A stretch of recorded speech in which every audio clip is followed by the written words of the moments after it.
Welcome in, everybody. Day 2 of the NFL Draft is officially in the books. This is the JAKIB Draft Special with NFL Insider, Eagles Insider, John McMullen. John, before we get into each individual pick, you just came from the press conference with Howie Roseman. Nick Sirianni answered a few questions. They like their new players.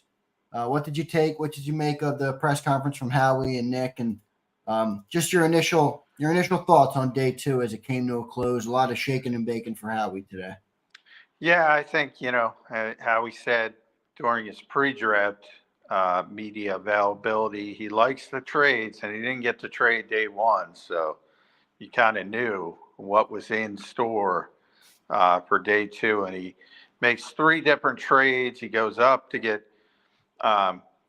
Cooper, and then he goes down twice to get Jalyx Hunt. So a lot of moving and shaking, but when it comes to Cooper Dejean, it's he had a first round grade from certainly the Eagles and most people around this league. I think a couple things kind of contributed to a little bit of a fall from, and most people I would say had him projected to somewhere 25 to 32. So later in the first round, but still a first round grade.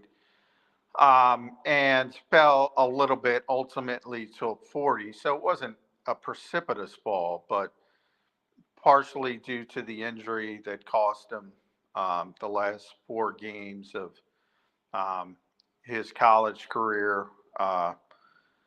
And he's completely healthy from that, but there is a little bit of a concern always when you suffer a pretty significant injury as a broken leg. And so I think that hurt him a little bit. And then what we talked about yesterday when the Eagles got a little bit lucky with the board and the defensive players started to fall with the record 14 offensive players going first. Right. All of a sudden, the defensive players get pushed down the board. The cornerbacks got pushed down the board. So, most people had Quinyon Mitchell as the number 1 corner in the draft, and he ended up being the number 1 corner in the draft. He just went at 22 overall. So from that perspective, and that means the other guys, Terrion Arnold was pushed down the board, and Cooper Dejean was pushed down the board. So that, I think, worked out very well for the Eagles to get 2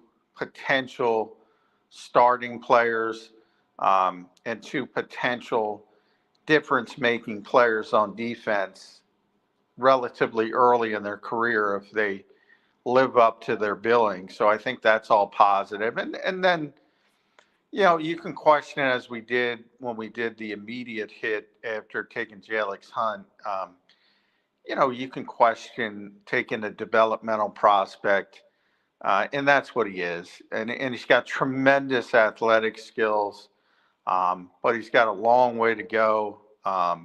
Raw player by all accounts, and mentioned, but Howie mentioned Daniel Jeremiah a bunch of times during the press conference, and his ratings and his gradings, and DJ had mentioned Big Fangio likes this particular player, and I kind of look at it, as I said, like a Jeff Stoutland type thing. Right. Give him somebody to work with, and maybe you got something really impressive a year or 2 down the road. But I do think it's going to be a year or 2 down the road. If you're expecting for immediacy with that particular player, I don't think you're going to be happy about it. So it's that old argument we have all the time. This is a contender. You have that group. They should be going for people that can help them right now versus trying to serve those 2 masters. Yeah, you want to be a contender, but you also want to build for the future. Yeah, and I think anybody that knows the game and that follows the game, and especially the draft, knows that at some point you're taking shots in the dark, whether you want to admit it or not. And where that point happens, I guess could be up for debate. But I like it. It's a shot in the dark. He's an athletic prospect. Daniel Jeremiah speaks very highly of him. Obviously, somebody who has a great track record on the draft. But we'll get into him a little bit later on. I want to get into Cooper Dejean, or however you pronounce that. He seemed fired up to come to Philly. Howie seemed fired up about the player. Obviously, as you mentioned, first-round grades all over. And it's kind of not splitting hairs, but as you mentioned, if he's ranked, 25 to 32, depending on how the board falls, it's not that hard for a player to slip a couple spots. Obviously every player has, every team has their needs and stuff like that. But I just want to get your opinion on, his fit and his role and the type of impact he's going to have. I think everybody coming into this draft, we wanted defense. We talked defense nonstop. And my personal opinion is I think we got two great defensive backs. As Cilio says, they haven't gotten their jock strap yet. So we don't know yet, but the draft is throwing darts, and I like the darts we got here. I think they're two good players in Quinyon Mitchell and Cooper Dejean, and they should bolster this defense pretty quickly. I think immediately, but we'll see. Yeah, certainly. I think they got two of the best 32 players in the draft. Is how I would describe it. Yeah, and you heard Howie say that in the press conference. Sorry to cut you. We don't have 32 round one grades, and we got two of our guys that were in the group. Yeah. So from that standpoint, I think it worked out well. And I don't think he came into this draft saying we're going to address the defense. And it kind of mentioned that when he was asked, it was like, no. I mean, I do think that's one thing that people, for whatever reason, it's common sense, but a lot of people don't realize that, if one thing happens, like Green Bay, I mean, the Eagles went above Green Bay to get Cooper Dejean, so they traded down. So from their perspective, one thing happens, and they don't get the player they want at 41, and they readjust and they go in a different direction. That might have happened with the Eagles when they traded down the second time, and Zach Zinner from Michigan, the guard from Michigan, we were all speculating, maybe that was the Eagles. I forget, it might have been Baltimore who took him before. I forget the team if you have it up, but he went right before the Eagles traded down again, and you start to think, is that the guy they wanted? Right. So that's the kind of thing that happens. And even in the first round, we don't know. Pittsburgh takes the offensive lineman at 20, and all of a sudden it becomes clear to the Eagles, it's going to be Quinyon Mitchell. Might have been their first choice, but it might have been their second choice. So, and Howie will let us know. He'll let reporters know at some point down the road. Right. In hindsight, when the draft is over, he generally lets us in on some of that stuff. Sometimes not, and sometimes we have to get it from other quarters. But we'll find out eventually. But it's always about a reaction from everything causes a reaction, basically. And as you go down the board, you're not going to get every single player you hope for or want. And then you got to go to your contingencies. And Howie's very good at that because he's got a lot of experience. So, but I don't think he came into this draft. Like, you'll hear that a lot. Oh, they were going to address defensive players. And no, they weren't. That's how it felt. And Howie said that in the press conference. Yeah, We didn't even come in favoring defense. It's just kind of how the cookie crumbled, which is interesting. Yeah.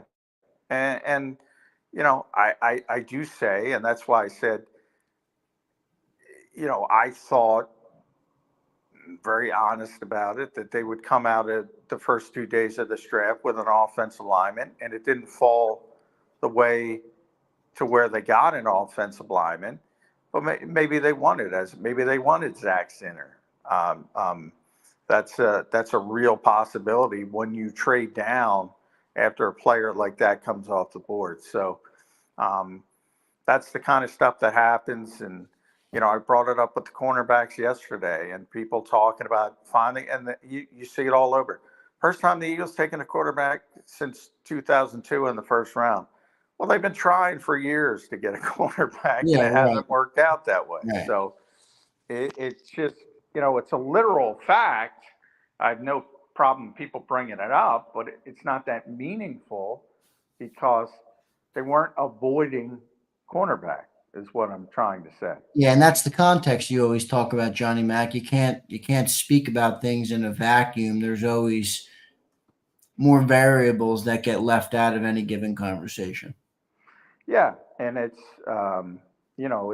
very complicated. If you go back to Howie getting a little frustrated with the Hassan Reddick question, um, they were going to add an edge rusher at a certain point, and it might have been in the first round if things fell the right way, and it would be more meaningful in a immediate fashion.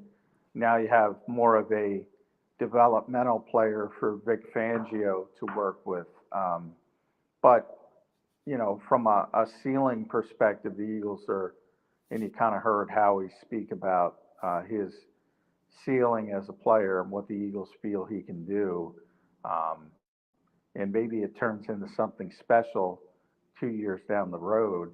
And it gives you more ammunition from the perspective of, like, I think way too many people have turned the page on Nolan Smith. Well, Nolan's going to come back and he's going to be healthier because he got shoulder surgery, and he's going to put on weight and put on strength from working out, and maybe you all of a sudden you have multiple darts, and maybe one of them hits and Right. becomes a big time edge rusher, and if that works, it's like, think about Andre Dillard. People say Andre Dillard was a failure, which he was technically, but guess what? They got Jordan Mailata up to speed, so it doesn't really matter. I mean, they got the All-Pro left tackle, or the All-Pro level left tackle. Just was a different guy than it was expected to be. Yeah, and I think it's hard for fans or people that put so much stock in the draft, or who they want to be able to to think like that, or to put that context into it. And I understand why, but you're certainly right. I mean, a lot of this is throwing darts, and if you can get reach the end goal, so be it. But John, we did in our initial recap to the Cooper Dejean. I just want to, for anybody that missed it or might not have heard that segment with us yet, what's his fit? I know he's played a lot of outside corner at Iowa. You said you like him at a safety, a potential inside. He's a versatile player, somebody that Vic Fangio can kind of use all over the place. Where do you see him slotting, at least to start his career? After maybe some dominoes fall in the future with Slay and some other pieces, maybe he will find himself on the outside. But where do you see him starting his career, specifically this season? Yeah, I think he's going to start more of an inside player, whether that is at slot or safety. But the good thing about Cooper is that if you do have attrition, which you always have in the NFL, he's the kind of guy who can move around. And if Slay has to miss 3 or 4 games like he had last year with the knee problem, all of a sudden he can go outside and play outside, and you feel comfortable with it. And same thing with Avante. If Avante has another injury plagued season, or he's just simply not ready to go and not what he once was because of the injuries, you could play him in the slot. If Sidney Brown's not ready to go, and it's going to be a little bit more time than expected with the torn ACL, you can start him at safety. So I think that part of it is a luxury and rare, to be honest, for young players. Just yesterday, and we asked Howie, they were talking about Quinyon Mitchell is extremely talented, and they said, they got the inside-outside versatility question. They said, no, he's going to start outside. You want him to focus on that. You want him to learn that. And then maybe after that part of it, then maybe you can cross-train him at some other positions. I think Cooper's a guy you can start on that a little bit more quickly because of the way Iowa, and a lot of that is just of how he was used at Iowa, and they played him in sort of a rover role where he would go all over depending on where they need. Now, for the people thinking he's going to do that at the professional level, that I don't agree with it. There's no evidence. Vic's been doing this for a very long time. There's no evidence that he's going to have a Swiss Army knife type of player. In other words, if he's going to play corner 1 week, he's going to play corner. If he's going to play nickel 1 week, he's going to play nickel. If he's going to play safety, he's going to play safety. He's not going to play outside corner slot, safety, nickel linebacker in the same game. He doesn't do that. And you can make a strong argument he shouldn't do that. Yeah, there aren't a lot of players that do that. Yeah, I can think of one that I've covered in Philadelphia, and that's Malcolm Jenkins. And I can think of very few in the Josh Metellus does it. He's one of my favorite players because he does do it. Very rare. It just doesn't happen. So I like to call that spring talk. People like to talk about it. It really doesn't exist. Yeah, I liked a lot, by the way, Cooper's answers on some of these questions that he got in terms of, where would you like to play? And, he's like, look, I'm a football player. You put me out there, I'll be ready to go. I'll be playing to the best of my ability. I love that kind of mentality. And I feel like at that position, you might not see that a lot. So from that perspective, I think that's a good character check for Cooper. What was your takeaways from him, talking to him and, having a chance to hear him for the first time? Any takeaways from what he had to say? Yeah, I mean, he's really sharp. I mean, you can tell. And anybody who takes on the role that he does is going to be, have a high football IQ. You can't do that, right? And not to learn that many different positions as he was able to do in college at Iowa. So that, and Nick talks about that a lot, to the point where it becomes cliche a little bit, and it becomes roll your eyes territory. But when you talk about high football IQ, that's what he's talking about. Somebody who embraces the, I always go back to Minka Fitzpatrick, who's one of the best safeties in the NFL, phenomenal player. And for those who don't remember, when he got traded from Miami to Pittsburgh, one of the reasons he got traded is because Miami wanted to turn him into a Malcolm Jenkins type player.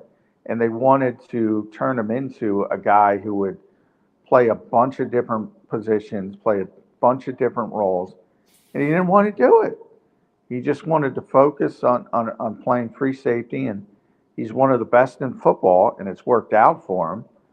But most players are like Minka. Most players don't want to take on all that responsibility to learn all these different players, different positions, and change change from week to week, play to play, series to series. Cooper's willing to do that. He can do that. Again, I don't think it's going to happen in this particular defense. I think it's more of having a very versatile guy who, if Slay's injured, he can go play outside cornerback. If Reed Blankenship's injured, he can play safety. Yeah, and the mindset element to it, right? I mean, you just said it. Not everybody likes to do it. Even if he doesn't do it, I think the mindset is a net positive. Yeah, exactly, and willingness to do it. Yeah, willingness, right? And some other, I mean, Avante's, but there's a little bit difference. He's played safety when he's had to, and slot corner. So there are certain guys who certainly show versatility in the secondary. But and I mentioned, Jonathan would always say that those are mirrored positions in this defense. So slot and safety are not that different in this defense. Just one is high, one is low generally. But even that, it can flip at times. So those are kind of mirrored. But then when you start talking about outside corner, way different role. And it's interesting. That's his natural position, outside corner. And, I don't see where he fits in this season as a rookie as an outside corner unless Slay or Mitchell get injured. And then, there's no need for him to start at outside corner. But I think long term, as you think about Darius Slay being 33, Right. and James Bradbury probably moving on, now all of a sudden you have Quinyon Mitchell, you have Cooper Dejean, you have Kaylee Ringo, and even Eli Ricks. Let the best two win, and I think that's a pretty good position to be in. Yeah, it's a healthy environment too, and I think Slay. You see, some of Slay's tweets and stuff, and I like his mindset as well going into this. He knows where he's at. He knows he's a 33-year-old guy, and he's taking on Yeah, that I think the Eagles have two of the most misunderstood players in football, in in Slay and AJ Darius Brown. Slay and AJ Brown, Yeah. because they're both such phenomenal leaders. And in the case of Slay's got this, huge personality, and he likes to have fun. Sometimes he's goofy at times, and but man, there's a lot of veteran players who don't embrace the thought process of helping essentially guys who are drafted to take your job. Yeah, I mean, and it's a competitive world. These are, Yeah, high testosterone men. Honestly, it's human nature to say, I don't want this young. Yeah, I'm not going to to take help my you job. come for what I have. Right. Because Slay, and maybe it just stems from, and he talks all the time about the veteran corners he had in Detroit, who really took him under their wing when he was a young player, and he learned from that guys like Rasheem Mathis, and he always mentions Glover Quinn as well as a veteran defensive back, but and they took him under their wings and really helped him develop as a professional. And now he's sort of grown into somebody who always wants to help young players get better. And for whatever reason, people don't know that. And with the AJ, it's the same thing. And people look at some of the social media stuff and don't realize that, he's one of the more well-respected players in the locker room. Same thing with Slay. I always tell the Devin Allen story. Devin Allen got here, track star, didn't know anybody, out of football for 6 years. And, he showed up for off-season work, and, he was also running in the Penn relays and doing both. And Slay was the one who organized a trip and got a bunch of teammates together to go watch Devin Allen run at the Penn relays. Didn't even know the guy. I mean, essentially just met him, but he wanted to get everybody together to support their new teammate. Well, I will play devil's advocate, John, and I'll just say this, and I do agree with what you're saying about each of those players. I can understand why it might rub some people the wrong way. Not that specifically, but some of the things where Slay will take a business decision out on the field, or he'll tweet, "Oh, I played well after that." I could see why some people have a problem with that. I will say that. Well, hey, people can have a problem what they want to have a problem with. But I think it's in Slay's case, and some of the things like, he's a big, he's going to tell you what happens on the field. And, when you play a lot of zone coverage, I always say it might look like so-and-so blew a coverage, but it was really somebody else. And, he gets a little bit frustrated at times. And I agree with you. I think he should ignore that stuff. I told them both they should ignore Yeah, social media. But yeah, I mean, they're human beings and they get frustrated like right. everybody else. But I'm just talking about from a teammate perspective, not from I mean, their teammates love them and their teammates voted them team captains for a reason. Like Nick Sirianni doesn't declare them team captains. He's not Right. It's up to the the players. yeah, it's up to the players. And I know, in fact, Slay, when he was the first time he was named a team captain, he got really emotional about it because it meant a lot to him. I remember that. Um, I remember when Slay talked about that. Right. yeah. Um, so that's all I mean. Yeah. Sometimes they, you know, like Slay will tell why you booing. They'll so Right. Well, I don't want to get in occasional. the weeds on Slay. I think Yeah, overall, yeah, what you're saying is correct, and I think he is a good person to have. Look, they just spent their two biggest picks of the 2024 NFL Draft on defensive backs. I think it's a net positive that you have a guy like Darius and Slay. you're gonna and yeah. That was my point. Right. Thanks for getting me out of it. Yeah. Yeah, he's 33 years old. He's not going to be around much longer.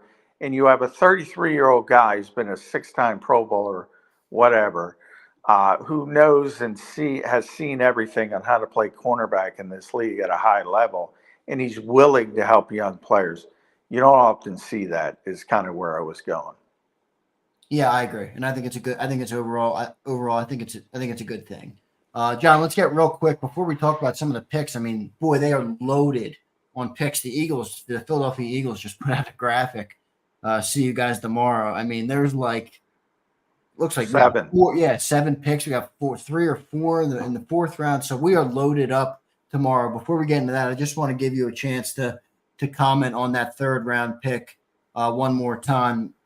I know we talked about it in the immediate aftermath of drafting Jalyx Hunt, but just your opinion on that, what you think of that. I know we've talked about how he's an unpolished edge rusher. He's a very athletic guy. He has a lot of great traits, and we kind of talked about how you kind of give Vic Fangio a piece of clay and let him mold him. But I just want to give you a chance on this segment for anybody that didn't hear our other to kind of comment on. Yeah, I don't have a huge problem with it. I generally, I have a philosophy that I'm not taking a developmental guy until day 3. But if you really want to think about it, they took him very late in Yeah, round 6 picks 3. away from day 3. Yeah, exactly. So what is the difference between 6 Not picks? much. Yeah. And then you're probably not going to get them if you have that hard and fast rule. And like what I'm saying, I think they start with maybe the 20th pick, somewhere in that range tomorrow. So you're talking about a 26 pick difference, and he's probably not going to be there tomorrow. So I don't have a problem with it. A little bit too early for me to take a developmental guy, but again, if you really like the player, just take the player. The only thing I look at it, and maybe he's completely off the Eagles board, and that's the kind of stuff that I don't know and I can't know. And that's the problem with the draft because nobody knows. I don't know if Peyton Wilson is even on the Eagles board because of all the injury issues. Um, and they may have red flagged him from that Right. perspective. But I look at him as a player and I say, if he holds up, if he stays healthy, he's the best linebacker in this draft. And you can get him late in the third round because of those issues and, Well, maybe that's some right in the off the field. Eagles' wheelhouse. Well, obviously, I don't know, but boy, I'd like to bet that they had a red flag on him because best Yeah, I mean, linebacker in the yeah, they draft when he's probably throwing, did. that to me seems like Howie Roseman would eat that up if they didn't red flag him. Yeah, and they probably did, and that's probably the simple explanation to it. But you start thinking about, who could have helped them immediately, and that's a player that could have helped him immediately. Um, and that's probably why they don't have him, because they probably red flagged him. And that, he did get chosen a few spots after Hunt. I think it was Pittsburgh, and that's Andy Waddle, who has a history here, long history here. So he does things similar, in a similar fashion. Now again, medical people are medical people, and they don't get involved in the scouting process of it.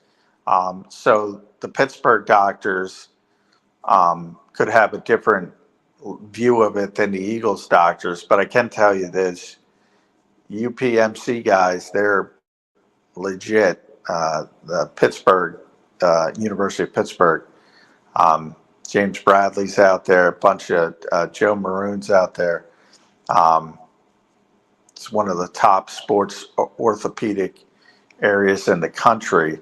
And if they say he's okay, so that part of it, that he went to the Steelers, and I have to double check that. I think he went to the Steelers. Yeah, but he did. He did. yeah, I'm so bogged down. Yeah, I Um, to follow freshman year coach. and so that, to me, I start to ask questions. Like, if the Steelers thought he was worthy of taking, I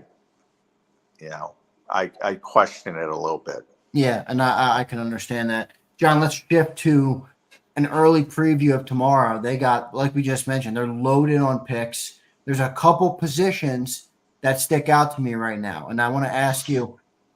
The positions are, for me, offensive line. We talked about it all day. We talked about it on the preview. We talked about it on each hit today. Linebacker. All of Philadelphia is clamoring for a linebacker, whether it's right or wrong. All of Philadelphia, all the fans, all on Twitter, all in our chat box right now. Everybody wants a linebacker. And I think wide receiver 3. You could argue running back, tight end. These are all needs. But before I ask you to address each one of them, how much does, especially on day 3, do you kind of throw some of that out the window, where it's like we're at a point where we're taking flyers? We know it. Let's take the players that we like, regardless of what position they're at, and see how it pans out? Yeah, I mean, day 3 is a little bit different, how he kind of talked about it. And actually, he gave me a good answer about, the pause. He had mentioned the pause, and talked about what he called a passion meeting that they'll have at 10 o'clock tomorrow morning before day 3 starts.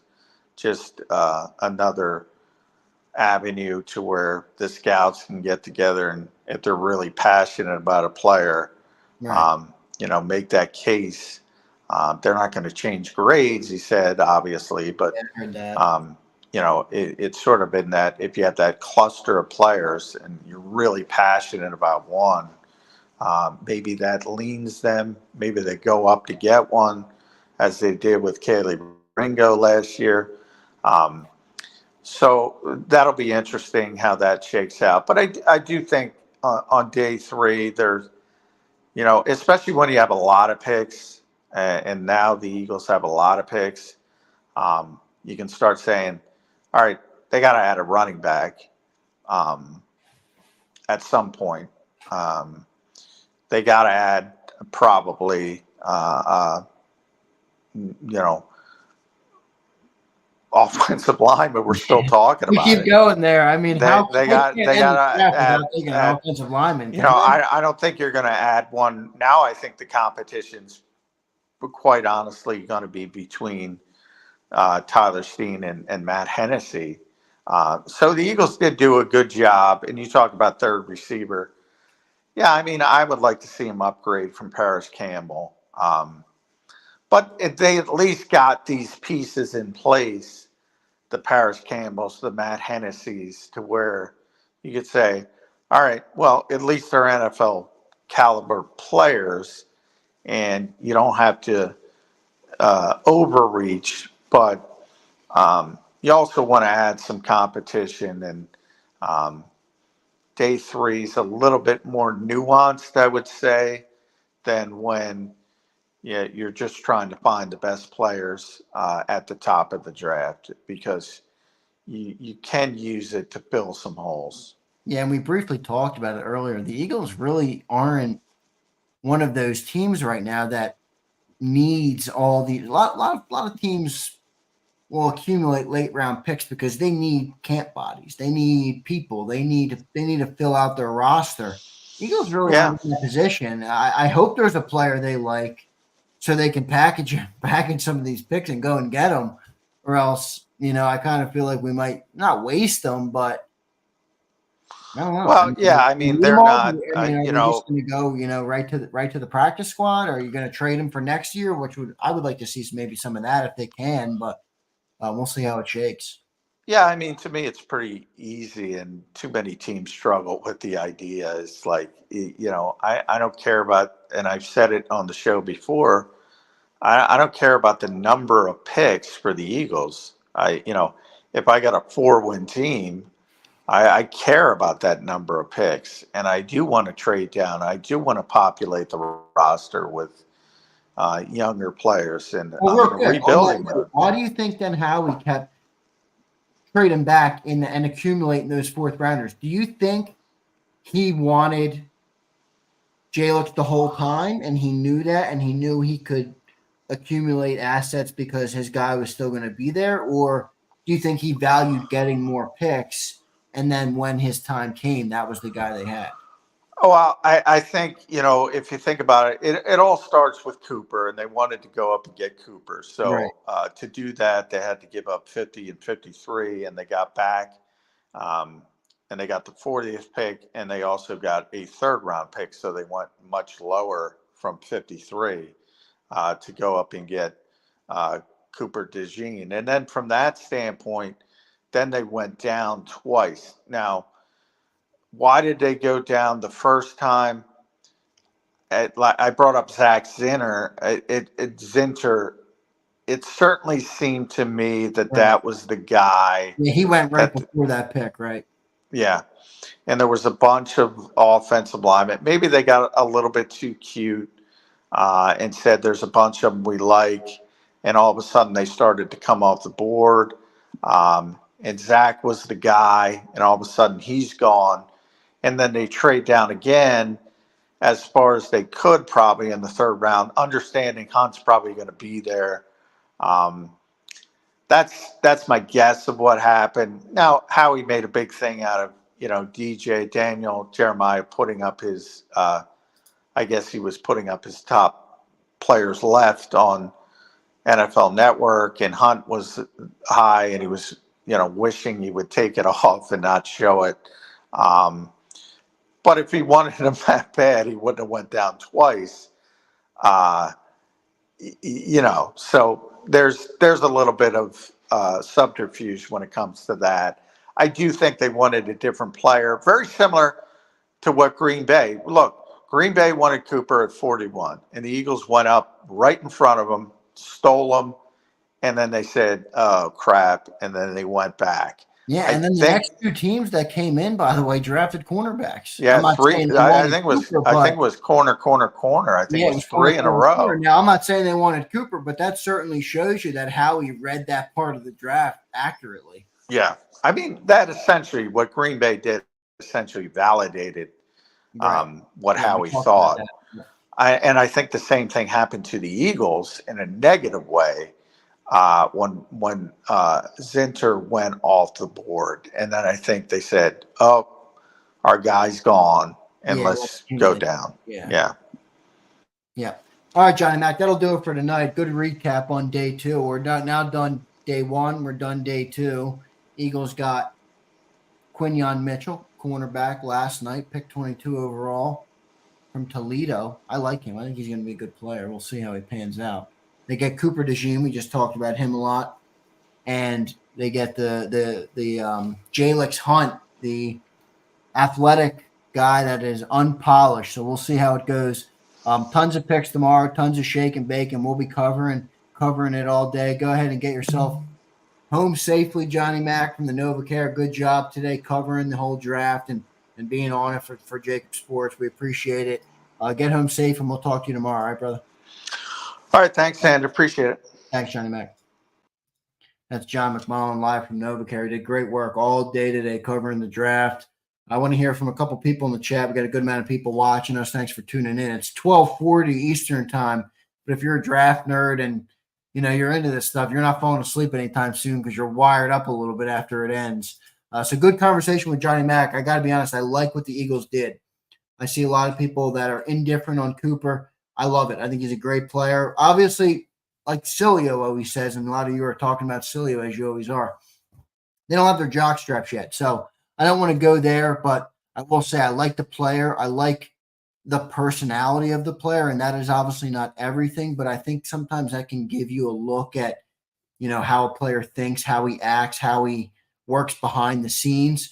So I like that, and I like the Quinyon Mitchell guy. I wasn't too sold on it originally when I was, listening to Mac School and stuff like that, but you go and watch the tape, you go and another guy, you listen to the guy, you listen to him talk, you see the personality, you see, how locked in he is. I think these could be really two good picks, and, not just for this year. I mean, we're talking about, potentially the future of the Eagles defense. How we made moves all offseason, securing A.J. Brown, Devontae Smith, Jalen Hurts. Now it's time to get the defense, and I think Howie at least he addressed it. Now, if they work, we'll see. But I think he addressed some key positions, and he got some great players. So we'll see how it all shakes out. If anybody in the chat wants to hit me with something, I will answer some questions or at least talk about some things you want to talk about. So drop your chats in there now if you want me to hit it. But I know Daz, I see Daz, you've been in here all day too. Wired up. It's draft week, baby. So it's tough for draft nicks to go to sleep when you're locked in on it. But thanks everybody for tuning in. Yo, please like the show. It really helps JAKIB grow as a brand, helps the shows reach more Eagles fans, helps us reach more people, and helps us stay alive. So we appreciate it. Like the show, share the show, share it with a friend, subscribe to the channel, and stay locked in. And we'll have you guys locked in tomorrow too. I'll be doing the picks with Johnny Mac after each pick, after each round. I don't know if we're going to cover each pick tomorrow because there's so many. But we'll probably cover each round, maybe a recap of each round, and then an overall recap like we did here tonight. But thank you all for tuning in. Jesus M gives it a B+ grade. I think I'm there. I think I'm there too. A B+ is pretty high, but I like that. Round one, I think B+ is appropriate. There was a lot of options there, but I think they did get the best corner at 22. They didn't go up. They didn't lose any assets, and they got their guys. So I think overall that was a pretty good round. And then I really like the Cooper move. I mean, I think sometimes fans get too caught up in, we gave up 50 and 53, to go and get Cooper. It's the NFL draft, guys. A lot of players are misses, and it's not just Eagles. That's teams everywhere. So if you like a guy, get rid of some mid-round picks and go and get him. That's my philosophy.